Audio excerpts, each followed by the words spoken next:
ఏది ఏమైనా మన ఆలోచనలు మనం భద్రం చేసుకొని ఏ విధంగా జీవించాలో మనము నిర్ణయించుకోవాలి. మంచి చెడుల మధ్య వ్యత్యాసం మనం బ్రతికినంత కాలం మన తలంపులు మనలను ప్రభుత్వం చేస్తూనే ఉంటాయి. మన అంతరింద్రియములన్నిటినీ నియంత్రించేది మన ఆలోచనలే కదా. అందుకే మన ఆలోచనలకు మనమే ఉత్తరవాదులము. వేరెవ్వరూ నియంత్రించలేని మన ఆలోచనలపై ఎప్పుడైతే మనం నాయకత్వం చేయగలుగుతామో అప్పుడే జీవితం ఆశీర్వదకరమవుతుంది.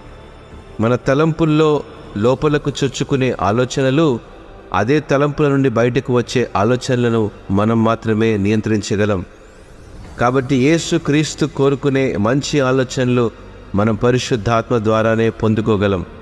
సర్వసత్యంలోనికి నడిపించే ఈ శక్తి సామర్థ్యాలు మన జీవన శైలిని సరైన మార్గంలో నడిపిస్తాయి. ప్రయత్నించి చూడండి.